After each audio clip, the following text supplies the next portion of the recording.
Lecia Willis sits across from my partner and me. I ask if she argued with Skip today. She says they had a great day. Lots of catching up, she claims, but we aren't focused on her innocent-sounding story. We are hyper-focused on what she already committed to on record. Unexplained blood. I can explain my blood, but not his. She slipped. That is exactly where we apply the pressure. We have it recorded. My partner presses her. So, you told your girlfriend that your father went down to Florida. Meanwhile, we know he is wrapped in blankets, stabbed to death in the basement. This is how we strategically deploy evidence against a suspect. We let her build a fake reality, then drop a contradiction that forces her entire story to collapse from inside. Lecia does not break right away. She adjusts. I didn't kill my father. I had no reason to. She says. We have her trapped between her previous lies and the solid physical evidence. Welcome to the interrogation room. Grab a notepad. Today, you and I are going to break down this murder suspect story together. December 20th, 2019. Winter was choking Forest Park, Ohio. We got called to Raphael Place, where the quiet street hid something dark. The sky hung heavy. Freezing air settled into the neighborhood as our shift started. Inside a normal-looking home, something had gone terribly wrong. James Lee Skip Dunlap, a retired cop, ignored his phone all day long. Calls were totally ignored. That dead silence was enough for us to order a welfare check. When patrol officers breached the door, the house felt disturbed. Subtle little signs told us something was wrong. Then we made the grim discovery. Down in the basement, hidden beneath an ordinary floor, we found Dunlap stabbed to death. Upstairs, a totally different story was forming. His daughter, Lecia, told everyone he was out of state and totally unreachable. But we found the brutal truth inside that house, so we brought her into the box. Let's look at the psychology of her lies together. Step by step, I start the interview. Do you know why you are here right now? She mumbles about Bev looking for Skip. And who is Skip to you? I ask her. He's my biological father. She replies. I keep my tone extremely casual. Do you call him Skip or Dad? I call him Skip, she says. I nod slowly. I'm just going to write stuff down. You will see me taking notes, just because I have trouble remembering things. I tell her, so, when was the last time you saw Skip? She stammers. I was going to say today. Yesterday afternoon. Between 2 and 3 o'clock. She guesses. I just nod. Where did you see him? I ask. At the house. She claims. Did you guys go somewhere? She says. They both left. Getting together around 9:15. We went to breakfast. Where did you go, Perkins? She answers. Which Perkins restaurant? Somewhere in Forest Park. She guesses. I ask if she knows the road. She plays dumb. I don't. He gave the directions. I test her. I think the closest Perkins is off Hamilton Avenue in North College Hill. Does that sound right? No. She says the place was actually more north toward Fairfield. I just give her a calm, okay? Maybe there is one up there. I tell her, not too many of those around anymore. She agrees. I pivot the questioning. So, was it just the two of you at Perkins? She hums, yes. Then what happened? We went back to the house. She says.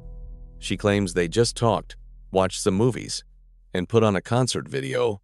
We talked to Bev, Jamie, and Pinky. I interrupt her lie. Who is Pinky?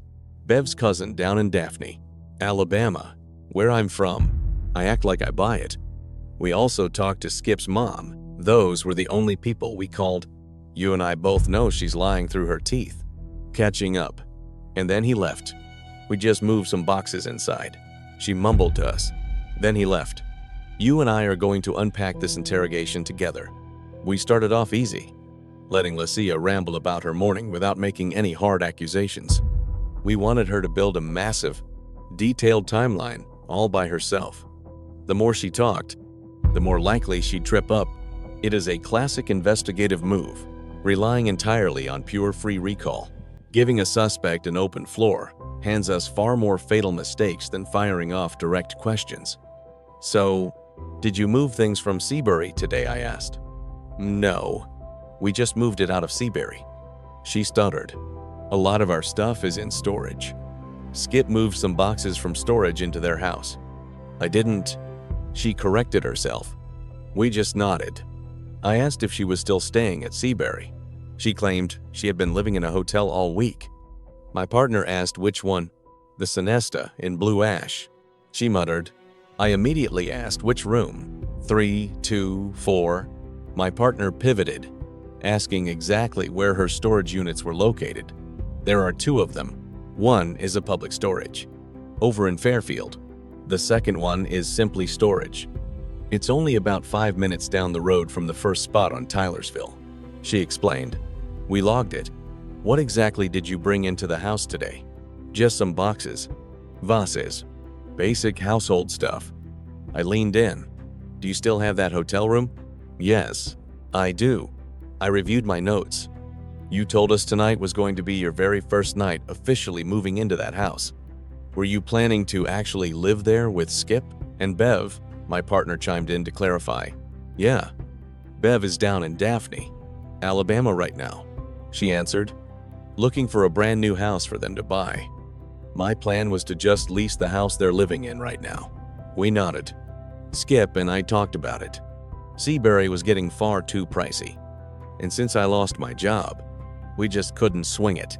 We agreed on $1,300 for their current place. I cut her off. Sorry, $1,300. Yeah, he wanted me to stay there for free, but I said no. She insisted. I won't live anywhere for free. That is what I can comfortably afford. We just listened. Instead of confronting her lies head on, we carefully locked down small, sequential facts first. Times, locations, and movements. Every single detail she confirms traps her deeper into that fake timeline, making it impossible to backtrack later without contradicting herself. It's basic psychological commitment and consistency theory. Stick with me here. Suspects feel massive internal pressure to uphold their initial stories, even when their lies completely unravel. Then my partner shifted gears. All right, Lecia, based on everything we've gathered, I need to tell you we're serving a warrant on that house. We're also executing a search warrant on your hotel room. We're hitting both of your storage units. 2. And we just got a signed search warrant for your physical body. That means we are going to collect DNA samples directly from under your fingernails. From your body, we are going to photograph your entire person. Understand, she gulped. I want you to be totally clear that this is happening right now, whether you like it or not. I said, we also pulled security footage from several cameras scattered along Crest Road in Raphael. We have it all. That footage is going to either back up your timeline or completely destroy it. I warned, I've already caught you in multiple lies today. How are you feeling about that? Nina specifically told us that around 5:30 today, you swore you guys were moving into that house and that your dad and Bev had already flown down to Florida. Bev already flew out, and I personally drove her to the airport. She deflected. Right, but you explicitly told Nina that your father had flown out too. Care to explain? My partner dropped the hammer. Ultimately, I believe this. Our entire forensic team out there processing the crime scene completely agrees with me. We think you murdered your own father today. Tell us, did you stab him to death? Our forensics prove it. I paused. You and I unravel. There's many reasons this happens. I offered. Listen, my partner and I don't know what he did to you. Maybe he had it coming. But we absolutely know you stabbed your dad in that house. We know you killed him. We know you dragged him down those stairs. We intentionally held back the key evidence, letting Lecia talk first. Once she locked her story, we dropped the hammer blood evidence, witness statements, and neighborhood surveillance footage. This strategy exposes her lies way better than immediate confrontation. Stick with us. This delayed evidence tactic is crucial. It drastically increases our chances of catching suspects in a lie. Now, we just needed her motive. Let's see what really happened in that room. We asked what made her snap. She looked right at us and coldly replied, I did not do that. My partner pointed out her lies to Bev. She instantly pushed back, asking us, "What exact lies do you two think I told Bev on that phone call?" We made it clear it wasn't a feeling. "We absolutely know you lied," my partner said, "because first you claimed he was sleeping. You explicitly told Bev he was fast asleep and couldn't even come to the phone. Plus, his cell was off." We added, "We also need to know what you did with his dog. It was recovered in Westchester." We stated, "That's what she told me." Lecia deflected. She kept repeating that Bev told her the dog was in Westchester. Okay, we pressed harder. "You were 4 to 5 hours late picking up your kids today." Why, she simply shrugged, claiming she was moving stuff. My partner checked the notes. "Those kids get out exactly at 12:30. Lecia corrected us. 12:30 yesterday. Today was 1:30 because of an exam. Okay, so she finishes school. And you couldn't spare 30 minutes for pickup, we asked. She kept repeating she was moving stuff. We stared right at her. "Just moving stuff, how does that really sound to you?"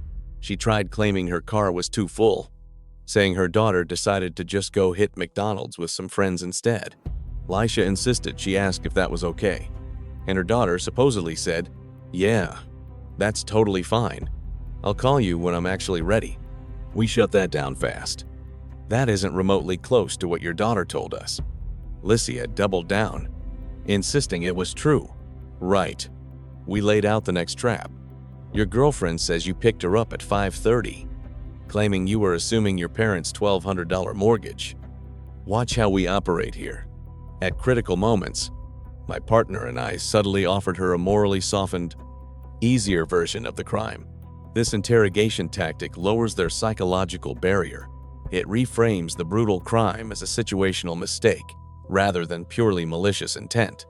This psychological technique, it draws heavily on neutralization theory. We know suspects confess faster if we let them justify or rationalize their dark actions. "Because you said both your parents flew down to Florida today." We stated. She pushed back. "They moved to Florida." That's exactly what she said. We have it fully recorded. Specifically, "So you told your girlfriend your dad was in Florida?" When in fact, my partner leaned in. "He's wrapped in blankets, stabbed to death in the basement of that same house. Plus, Bev confirmed nobody is moving, and you certainly aren't taking over that property. And Nina confirmed you've been feeding them this exact same lie all week long. You haven't even spoken to your parents in 7 years." We reminded her, according to both Bev and JD, it's been 7 long years of total silence. Then you just show up on Monday, completely out of the blue. She scrambled. "I talked to Skip last Wednesday. I visited the house this past Monday. And suddenly he's just going to hand over the entire house," we asked. "He wasn't giving me anything. I was paying." "He offered to give it," we interrupted. "He literally offered it so you wouldn't pay anything. And they just randomly move. What a wonderful windfall for you." My partner mocked. She snapped back that it wasn't sudden. They've been planning to retire down in Daphne, Alabama, for years. She rigidly insisted. We didn't buy it.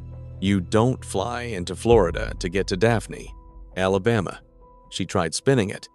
Where did Bev fly yesterday? Daphne is a Mobile suburb. You'd fly into Mobile. We told her we didn't buy the Mobile flight. She was feeding her girlfriend one story and feeding us another. We pointed out her girlfriend said she strictly claimed the only place she got cut was on her leg. The absolute only place she got cut that day. She claimed she hit her face too. But my partner clarified the leg was the specific spot she was bleeding from. So, we asked. She fell hard enough to knock herself totally cold, yet didn't have a single visible mark. She tried telling us the side of her mouth swelled.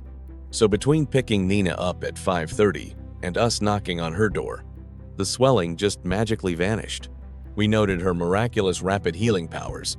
She stumbled, claiming she wasn't sure when it faded, but insisted Nina had specifically pointed out how swollen her mouth and face were. Then she threw in some excuse about a bloody nose. We asked point blank why she killed her father. She swore she absolutely didn't do it. My partner and I spoke with absolute confidence, making it clear we'd caught her lies and had the physical proof. We made her feel that any denial was futile. You and I know how learned helplessness works. When suspects feel trapped, they often stop resisting and start complying or withdrawing completely. We pushed back. She had told us her dad skipped his Florida trip because of that argument, but she told Nina he flew there today. She immediately got defensive, swearing she never told Nina that Skip went to Florida. So my partner asked if Nina was lying. She claimed Nina was confused, still denying she ever mentioned the Florida flight. She stuttered. We hit back with specifics. Nina clearly stated she was told both Bev and Skip flew down to Florida. Maybe not today. We noted, but she definitely said they were both out of state, together down in Florida. That is exactly what Nina claimed she was told. We pointed out that's hard to confuse. She accused us of twisting the story, demanding to know what two different things she said.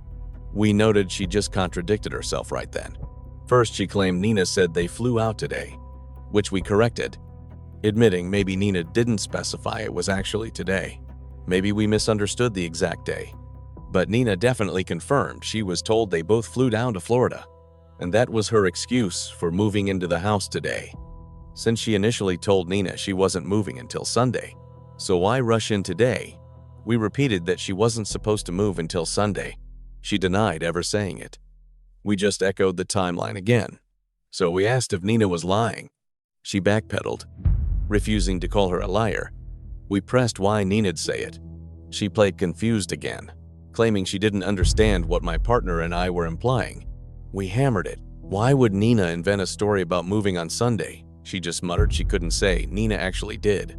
She firmly stated she never said it, insisting the two of them never even discussed the topic. We stared at her. Never even discussed moving into the house on this coming Sunday. We reminded her of Nina's statement. She stubbornly repeated they never had any conversation about waiting until Sunday. We just hummed. Then my partner dropped the hammer. What happens when we test the foyer blood? And it turns out it's his, not hers. She panicked, stammering that she could explain her own blood, but had absolutely no explanation for his.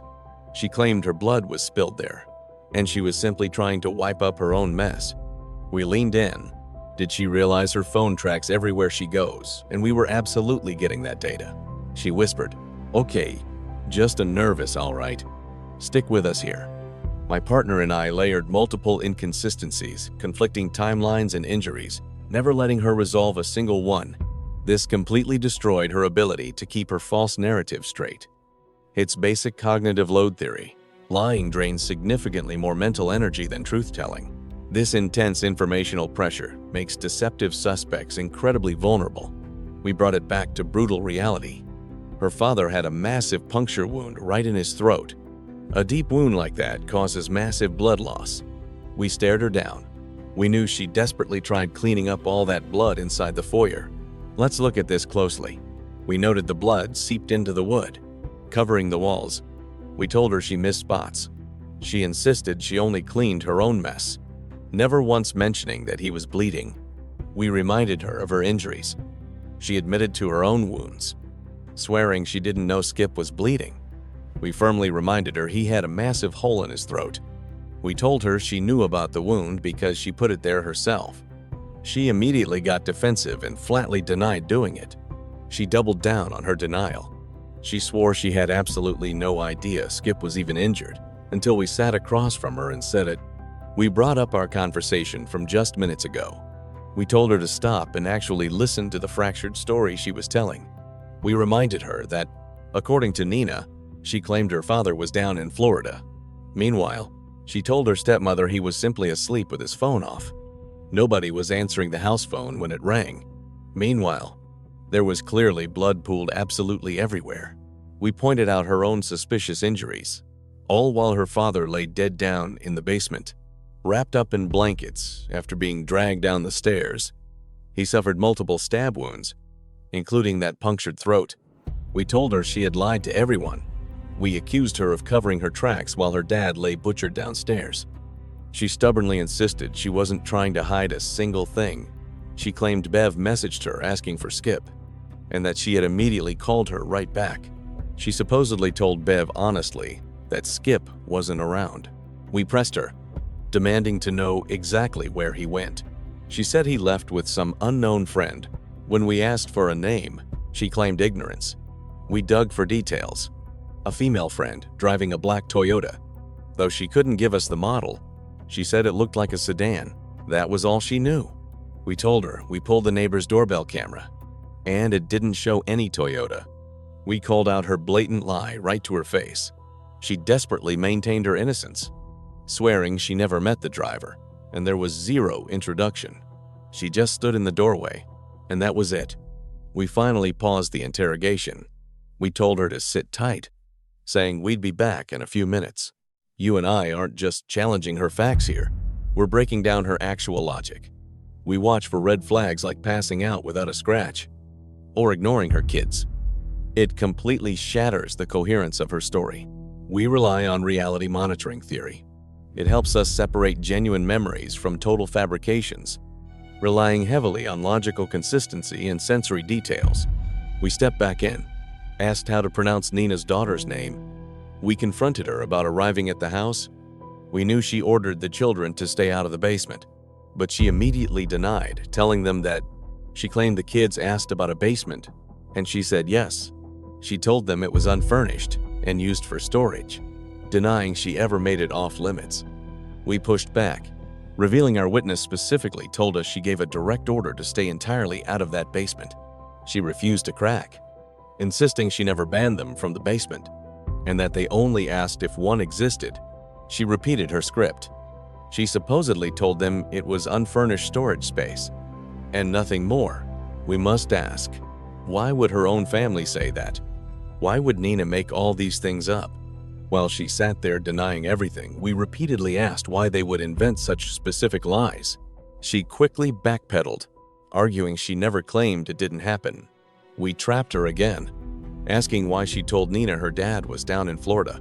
She mumbled that he was originally supposed to go with Bev, but then he abruptly decided he wasn't making the trip. She claimed she thought Bev flew to Florida. We snapped back, telling her she absolutely knew he wasn't there. We knew he was here. She tried deflecting, claiming they never even discussed his location yesterday.